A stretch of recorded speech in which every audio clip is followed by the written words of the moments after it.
We're very excited today to talk about how to hire and find world-class talent, and we have a really amazing lineup. The conference is just a really great reminder that there's a lot of growth happening in Utah, and so and that's actually a really great problem to have, right? But the problem that we all face is where to find the best talent and how to make sure that we are helping to, create the best teams possible. So let's just ask quickly, who in this room is, let's say, a CEO trying to figure out how to grow their organization? Okay, so about 5 to 10%. How many of you are the hiring manager within your organization sort of tasked with finding the best talent? Okay, and how many of you just are really interested in this topic and want to hear who our awesome speakers are? Everybody, right? Okay, great. Well, okay, so I'm going to introduce you guys, and we're going to have them all actually give a little intro about themselves, and then we'll start with the questions that of the experience that they offer. So Michael Nesmith with Heidrick & Struggles will be joining us.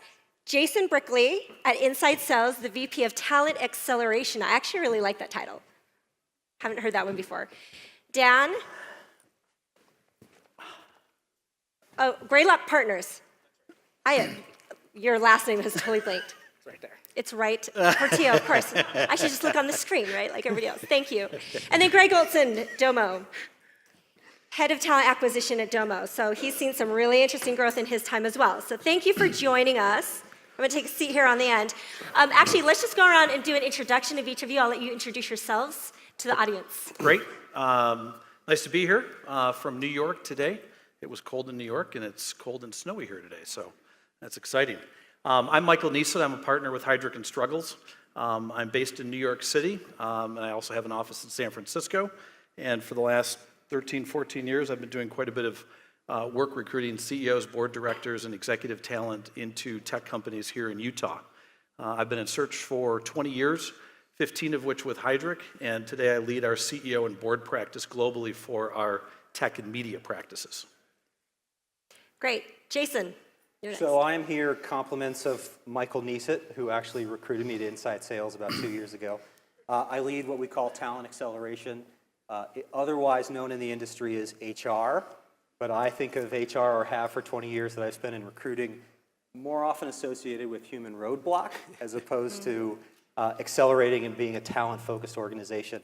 I got into recruiting 20 years ago in a recruiting software engineers during the dot-com days in a role I absolutely despised and detested, and it was a total misfit for me. But through good fortune, a lot of hard work, and a fair amount of luck, spent some time in the venture community, spent some time in boutique retained search firms like Michael did. And then before coming here, I spent about 9 years at Yahoo, focused on leading executive recruiting for Yahoo globally. And I've been in inside sales now for 2 years, overseeing talent broadly for the company. Dan Portillo. I started my career in '99. I actually love recruiting engineers. It's the favorite part of my job. Recruited my first nuclear engineer, so that was fun. So I've worked for a number of venture-backed startups, usually as the first recruiter. I've run recruiting for most of the companies that I've worked for. I joined Mozilla when it was about 20 people. Any Firefox users, current or former? Oh, Yeah. Maybe? Yeah. So helped grow them to about 300. Started helping build products in the HR space, so I helped launch a company called Ripple that was bought by Salesforce, became Work.com. Do some advisory work for another company called Culture Amp that does employee survey work. Joined Greylock about 6 years ago to run recruiting from university up to senior director. I'll also do some incubation work, so we've launched a couple companies where we put together founding teams. So a lot of it is like putting very early stage teams together and then also placing the recruiting function in our company and then helping them scale and become self-sufficient. Oh, sorry. I did a tour of duty for the White House and the U.S. Digital Service about 18 months ago, which was a lot of fun. Awesome. Great. I'm Greg Olson. I am the Director of Talent Acquisition at Domo. I've been there almost 6 years now, coming up next month. So I've enjoyed my ride over there. Before Domo, I had my own recruiting firm, a couple of them actually, where we focused on recruiting in the Bay Area, talent in the Bay Area. So we did software engineers, product management, sales, marketing, up and down the Silicon Valley. And then I came over and joined Josh James at Domo to help grow Domo. I've been helping him out for the last 6 years, and we've been growing it globally. So we're about 800 employees now. So. Wow. Awesome. So the reason why we put this panel together is because they have such a different range of experience that actually offered a lot to talk about on this panel. So Mike, we'll start with you on the end there. So you've had a lot of experience hiring the executive level, and what does that look like when trying to hire and recruit somebody to come to Utah particularly? So the first project I ever worked on, this probably goes back about 13, 14 years ago, was when Josh James gave me a call courtesy of some work that we had been doing in a relationship that we had built over the years with Mark Benioff. We did much of the early stage executive recruiting for Mark as he built Salesforce from about 50 million on up to today. He remains to be, they're a significant client of ours today. So Mark had introduced me to Josh. Josh at the time had just taken the first round and only round, I think the first institutional round of investment from Zeta, or Hummer Windblad at the time, and it's now Mark Gorenberg and team over at Zeta Ventures. They do a fantastic job. But so the first project I ever worked on with Josh was the Chief Marketing Officer search, and they were probably about $25 million in revenue. I remember at that time, again going back to probably 2004, 2005, the tech community in Salt Lake City looked much different than what it does today. It was much, much more difficult to get executive talent from outside of Utah to consider or contemplate an opportunity coming into Utah. So we had a lot of hard work, a lot of kind of headwinds that we faced then that we're not facing today for a variety of reasons. And so it's been an incredible journey. I've now personally worked with probably 6, 7, or 8 clients here in the Utah Valley, and myself and my team at Heidrick and Struggles has now collectively, for the clients in Utah, probably recruited about 30, 35 executives into the Utah Valley from outside of Utah.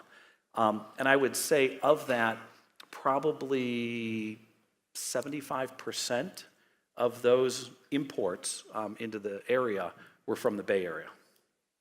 So if you had 3 talking points, Yep. What are the most effective talking points to get them to consider Utah? Cost of living, quality of life, and what I would call the talent pool. So what I mean by that, no surprise, if somebody's in the Bay Area, the cost of living is ridiculous.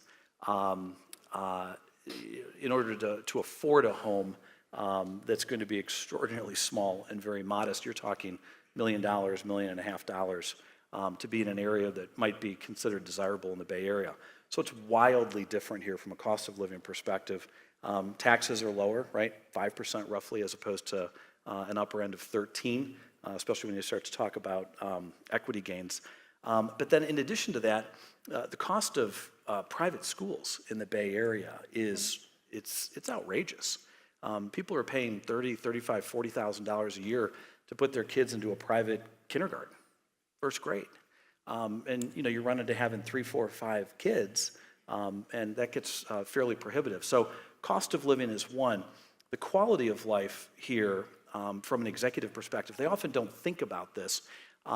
It's funny. One day I was mentioning to the team as we were preparing for this out in the hallway.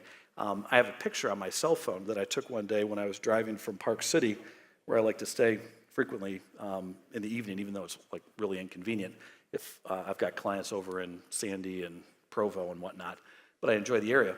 But one morning I was driving from Park City around through Sundance Valley, and there were no cars on the road, and the sun had come up, and there was a moose in the middle of the road. And so I stopped, I took a picture of it, and it's a picture that I share with candidates when I talk with them about quality of life.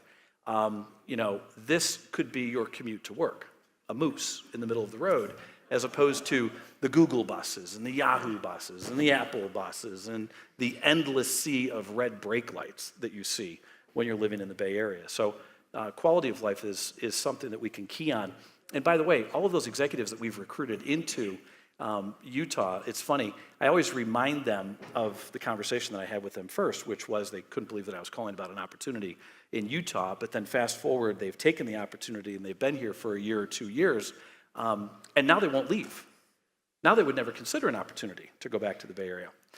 The last thing I'll say is being a big fish in a small pond or a big fish in a pond.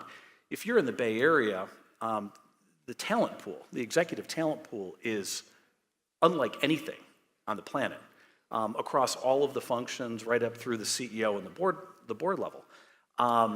And so while there's lots of opportunity there, there's an enormous amount of competition of really high quality executives. An opportunity to come here with a tech community that's burgeoning and growing and getting more and more dynamic and larger from an ecosystem perspective year by year is really remarkable. But if you're an executive that's got experience at scale, you've been a senior executive reporting to the CEO or one level down in $1 billion, $2 billion, $5 billion company, that's the kind of scales and sophistication of experience that a lot of the companies that are here in the Utah Valley are looking for to help them establish a foundation on which they can really grow and scale. So, the opportunity to come here for a role that's compelling is great, but when they get here, if for some reason they need to move, maybe the company gets acquired or there's another opportunity that comes their way, there's a broad ecosystem here that they can trade themselves within and amongst that's now become quite robust.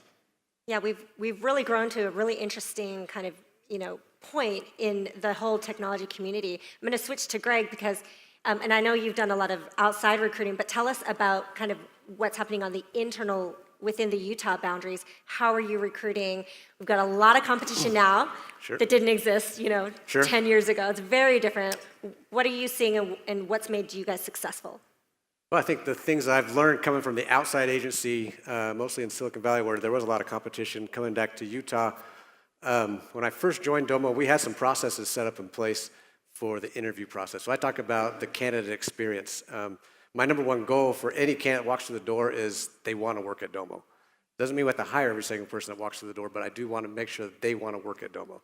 And so part of that is the candidate experience. And so what I did early on at Domo was I set up a business process, or an interview process, if you will.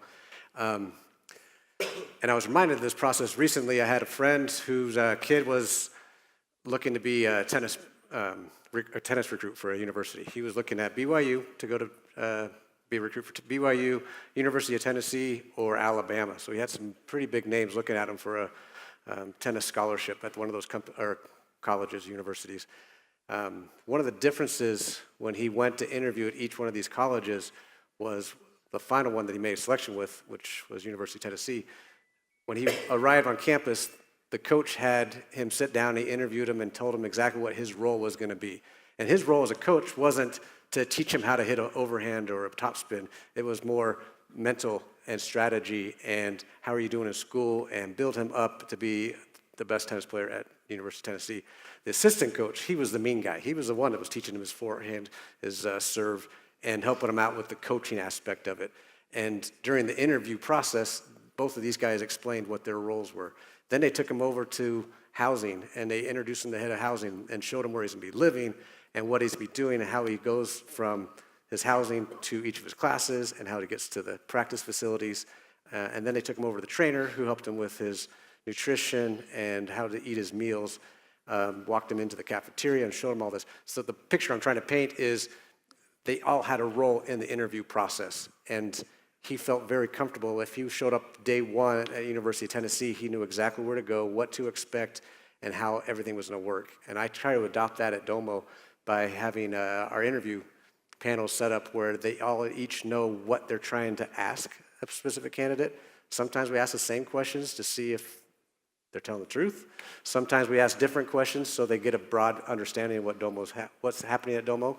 And then I also have them each sell Domo. So we have a selling point of how they should sell the Domo. So either the quality of work, what you're working on, the projects you're working on, the team environment, where you're sitting.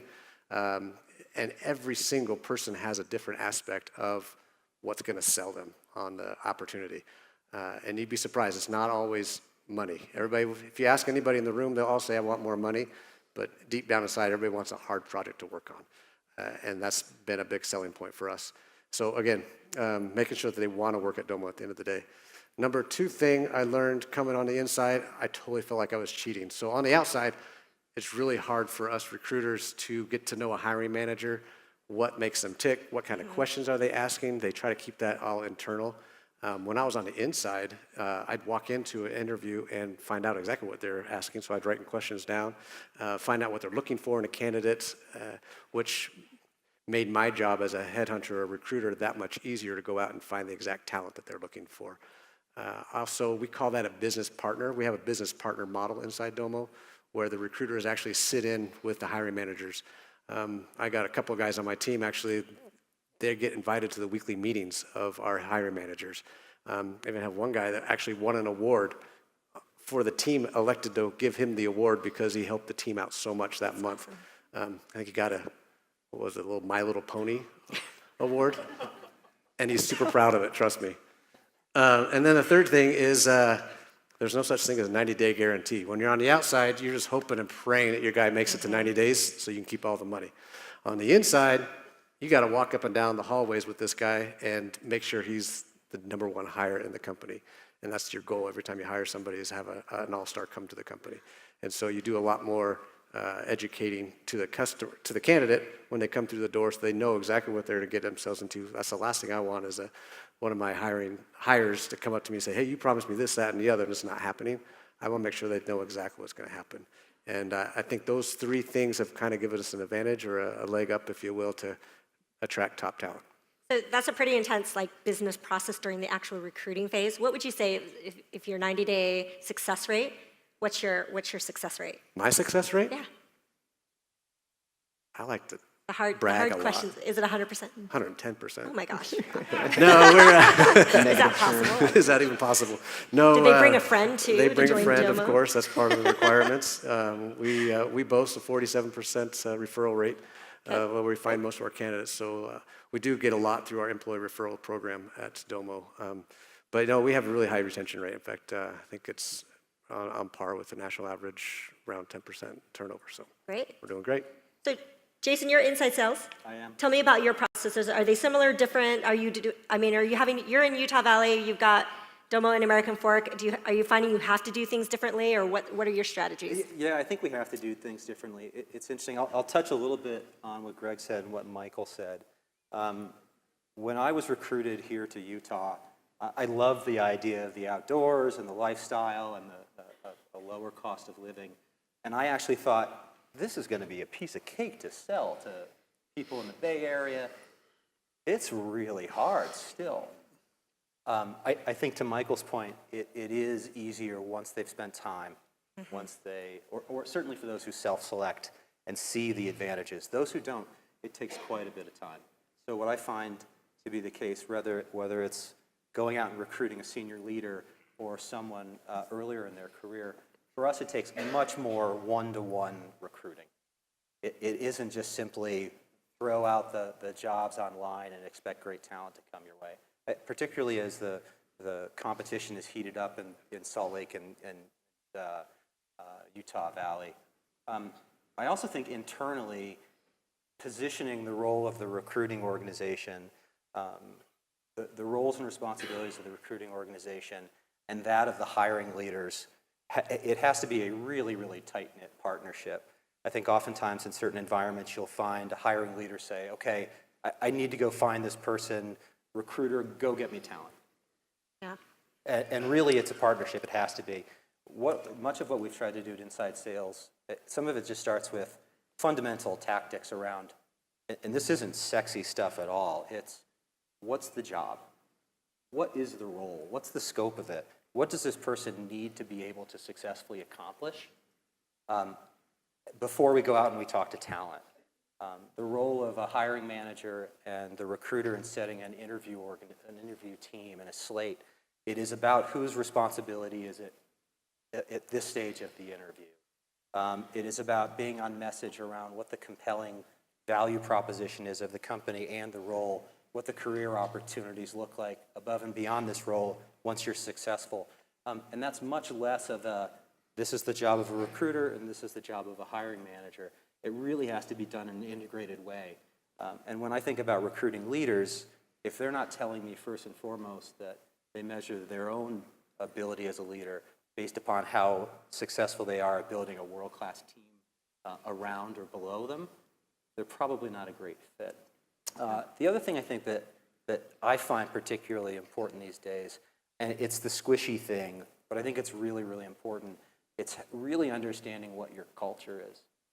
I think as recruiters and even as hiring managers, we are often wowed by the bright, shiny object. Look at this person's background. Oh my gosh, they spent 7 years at Google. They must be amazing. We've got to get them here. And they may very well be amazing, but it's as much about, do their skills, their interests, and the way they see the world, does it line up with what you as a team or as a company espouse as well? Mishires are challenging. Yeah. If you're hiring the wrong people, regardless of how impressive their backgrounds look, it will cause a lot of challenges and pain downstream. Do you guys all agree? Culture fit wins the day? Definitely. It's important. Yeah, because they won't work hard if they don't like working. Okay. It is. I mean, experience is going to get somebody to the table, certainly at the executive level.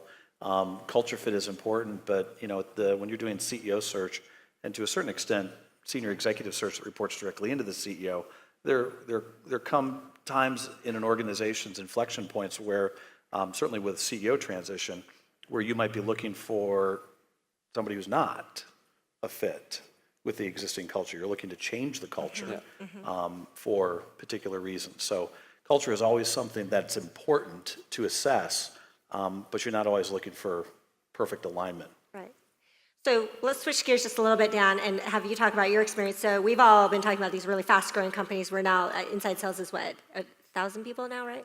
A little over 500. 500, 800, I mean, really large organizations. But, there's a lot of startup companies in Utah, and they're like, I can't compete with the Domos. I can't compete. How do I go about building my workforce? So, Dan, what are your thoughts there? How does a smaller organization find the right talent? So be a famous entrepreneur and raise a lot of money, and then there you go. There you problem go. solved. Easy. It's Problem actually, solved. it's still not easy. It's still pretty hard because we have a lot of those, and they struggle. Yeah. Almost, not as much as some of the other companies, but they still struggle to hire exceptional people. I build a lot of founding teams with our companies, and so my team will work with founders and helping them build out their early teams. And that nucleus is really important, and I'd argue that it's harder to upgrade your engineering team than it is to upgrade an executive. And if you upgrade an executive, then you can pull the team. But it's really hard to take an engineering team that's not that strong and make it better from that group itself, because engineering jobs are infinite, and so they have plenty of other opportunities. So generally, and I guess this applies to all companies, and so with one, it's just start early. In a lot of cases of building a founding team, and if I were to go do this tomorrow, I have people that I've collected over nearly 20 years working that I know that I'd want to work with again. And so the entrepreneurs that I've worked with, they have that list of people already to go, and they've been engaging them, and they tell them, look, when that call comes, I need you to be ready to go. And so having that set up pretty early. Secondly, looking for high affinity. That's one of the biggest things that I look for any of our companies, and so that varies depending on the type of organization. So one of our companies, Discord, they built a communication platform for gamers. And so what we were looking at is really strong engineers that meet or exceed the bar, but they're on Facebook and they like Counter-Strike and all these other things. So there's a higher affinity to what they were doing. And we're working with another startup that is doing some work around animals. And so we were looking at people that kind of follow PETA. So how can you quickly find that affinity that is going to find people that are much closer to what it is that you're trying to do? Being a phenomenal storyteller is incredibly important. So being able to do that over and over and over again. So from the genesis story to what is important about the team, and that's different than selling. And so I meet a lot of people that try to just sell the person into taking a job, and that almost never works. And even if they convert, it's unlikely that they stay for a long time. And so if you communicate the history and the vision and why it's just not another job, and you can do that over and over and over again, and you do it as often as possible to people that you believe that there's a long shot to join, but it's going to be time. So the longest time from the first time I engaged someone to when I hired them was 10 years. And on average, we tend to know people at Greylock for at least a year before they join one of our portfolio companies. And it's not like we make them wait a year. It's really about presenting them with the perfect thing that they've been waiting for. And lastly, I would say be selectively generous. So being aware of kind of compensation bands, but know when you need to break it, when you find someone that's truly exceptional and has a high affinity for your organization, is likely to make your company much more valuable. Especially early, your company's not really worth very much. And so if you can have someone that's going to make that company much more valuable, it's worth being generous. Okay. So we have audience question time. While you're thinking about it, just to, there is one microphone up here, and so instead of trying to pass it around the audience as you've been thinking about questions, just line up here and we'll ask questions. So while you're thinking about it, please just feel free to come up here. I'm going to ask them a question while you guys are thinking about your questions, and just head up there and we'll start asking questions. But the keynote panel this morning brought up a really interesting conversation, and I was, sometimes I'm surprised that they spent so much time talking about this. They probably spent 30% of the time this morning talking about building a global diverse workforce and bringing lots and lots of different types of talent. Of course, I've been thinking about this a lot for the last 10 years on Women Tech Council. What do you think is, so when I was practicing law, I was a lawyer in a former life, and about 10 years ago, they went through this interesting shift where clients actually fired law firms because they didn't represent the global problems that they were, the global legal problems that they were trying to have, having to solve. And so they were, putting a lot of pressure on firms to be much more diverse. Is our tech industry at that place? What are you seeing? And what tips and strategies do you have for building a more global workforce? And that's open to anyone. I'll start. Yeah. Diversity is it is one of the most commonly discussed issues within tech in Silicon Valley. Like every company is talking about diversity, and there's a variety of programs. So you see a lot of training to help improve the interview process. That's one of the biggest things of how do you actually evaluate people. I would say that we actually think about diversity from a pretty narrow perspective. Like we think about it from a gender, and it's much more than that. I think that there's socioeconomic, there are various minorities. You see great groups like Code 2040 and Labor Acts that are really focused on different types of demographics. And those groups are actually at least 50% or more women, but thinking about diversity in a much broader sense versus just gender within Ivy League programs, which is a lot of what you see in tech. So I think that the conversation is moving along. I think that there's a lot of interest in companies trying to do it, and you see it with them engaging in programs to do training. I still think it's hard. I think that people don't like to use the pipeline thing, but the pipeline matters. And so you do see organizations engaging in drawing down into universities, so really focusing on the university program, and then seeing those move into high school programs. And so doing your best to recruit a diverse population now, and doing what you can to incent programs that are making that pool larger. But I do think that there is good momentum, and that companies actually really do care about this. And I see three-person startups saying we need to start thinking about diversity now. Wow. And I'll speak from not the growing of the talent side, because that's what the client companies do. I'm the harvester of the talent. And so what's reassuring is to see that companies are putting more and more emphasis on development, mentoring inside organizations. Well, so first of all, recruiting diversity into organizations, and then providing development opportunities, mentoring opportunities to advance that talent through an organization so it can get to be a point, and again, I'm biased, I'm at the CEO and board director and kind of the direct reports into the CEO level. We're beginning to see the effects of that growing effort, and it's terrific for us because we get to harvest it and pick it up and move it around. And frankly, that causes the companies that have that talent, that have made the investment in both recruiting the talent and then developing the talent, to then try to retain the talent, because that talent is under extraordinary recruiting pressure. Yeah. Great insight. We have a question here. Go ahead. Actually, it's a question and a comment. I'm not sure if you're aware, I'm sure you are, of H-1B visas and the opportunity to hire students through CPT. So my name's Kim Buehler-Thomas. I'm an immigration attorney. And so just so you and everyone else knows, universities, if you will contact their international offices, all the students are allowed to work after one academic year off campus. Sure. And they'll use something called CPT, which allows them to come and work for you as if they would in the cafeteria. So there's that opportunity. I wanted to make sure you were aware of that. And have you, as companies, hired foreign nationals? And does the lottery upset you like it upsets us? And so I'm just working on getting a nuclear engineer who is in the UK into the US on an O visa. So we actually have an attorney who's based in Philadelphia that does a lot of immigration law. to come in and talk to our companies about like how do we take advantage of L1s, Os, and I think we're going to need every trick in the book over the next few years to figure out how to fill the jobs that we need from a technology perspective. And I think the H-1B piece is going to be different. So it's going to be difficult. So you have students coming off of their J-1, and you'll see more companies opening up offices in Canada.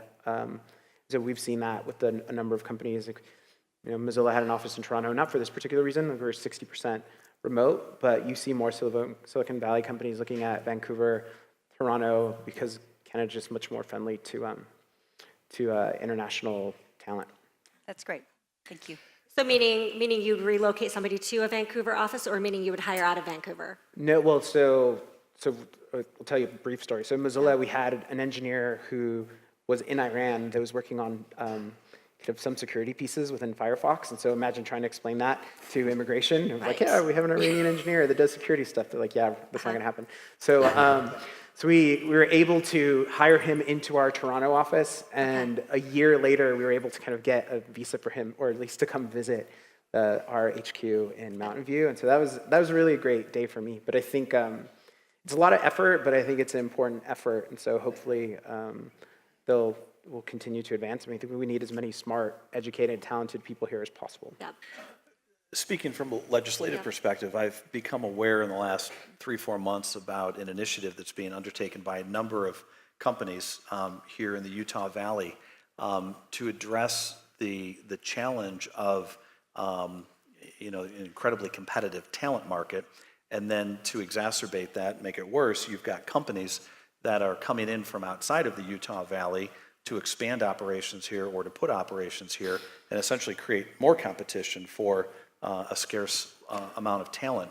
And one of the things that's being discussed right now from a legislative perspective with, I think, the governor of Utah is that for any grant money, any tax abatements or tax breaks that a company would ask for and potentially get in exchange for locating a business and locating jobs here, that there would be tied to that a requirement that that company relocate X number or X percent of the anticipated workforce in the Utah Valley from their other operations. So, for example, if eBay is going to say we're going to expand and add 500 jobs here in the Utah Valley over the next 3 years, and they get a $10 million tax break for it, they would be required to, let's say, for example, relocate 25 executives into the Utah Valley. So they'd be essentially not just contributing jobs and job growth, but they would be contributing executive talent into the talent pool here, which I think is a really interesting thing to consider, especially when I think this group of executives and HR leaders is contemplating what does the tech talent pool look like in the Utah Valley in 2020, 2025, and 2030. In order to be able to sustain the growth and grow into what the expectations are, we just need to have the importing of more executive talent at scale, and that's one, I think, really interesting way to do it. So if anybody has an angle in legislatively, try to get involved in that, because I think many people think that's a very good idea. Interesting. Do you know if the bill is for executive talent, or is it specifically trying to target technology talent? I don't know specifically, but my sense is that the Valley would benefit from kind of the wide range up and down the stack. Interesting. Okay, question here? Yeah, hi.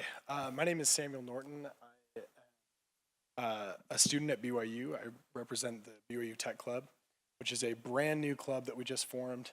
And our mission is to try and train and educate and place students in technology companies. Great. So my question for you guys is twofold. The first question kind of deals with like the soft skills, and the second is kind of the hard skills. So what kind of a culture would you perpetuate in the club that would prepare students for the culture that they'll face in the tech companies? And then the second question is, what kind of hard skills would you perpetuate in the club and teach in order to prepare students for their roles in the tech companies? So maybe Greg and Jason, since you're Yeah, I can go. an internal, what are your ideas?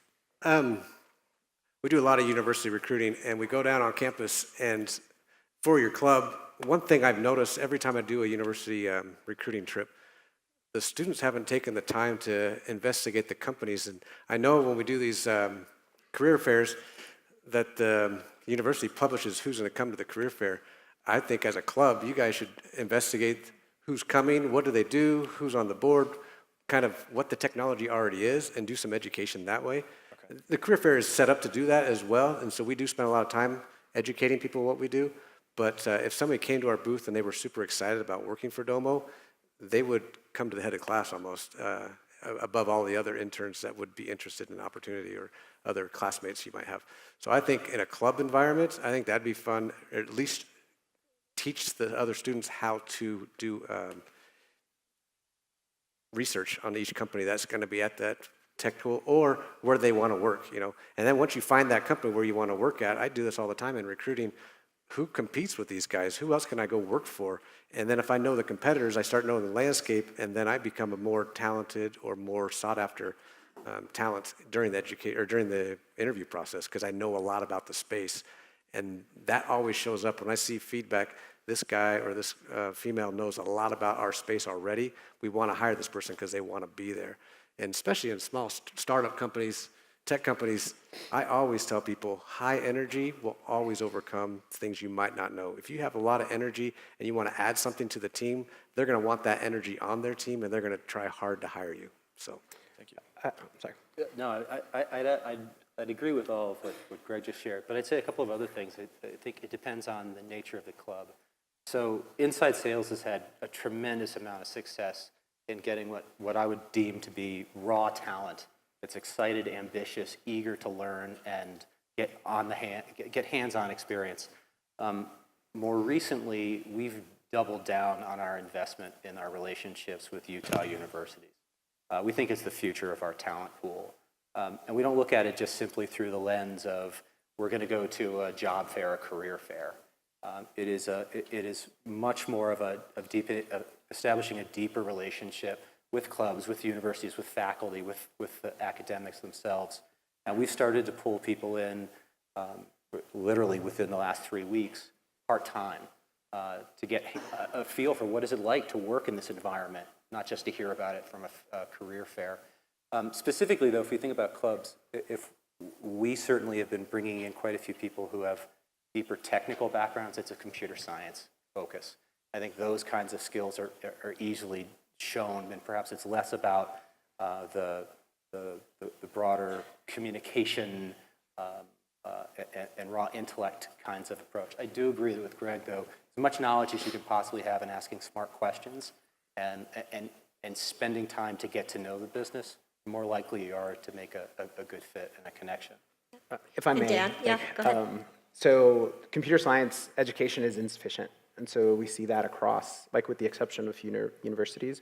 And so I would say, because mostly kind of a lot of the dollars from big companies, and so like if they're teaching you .NET, like no one in Silicon Valley uses that.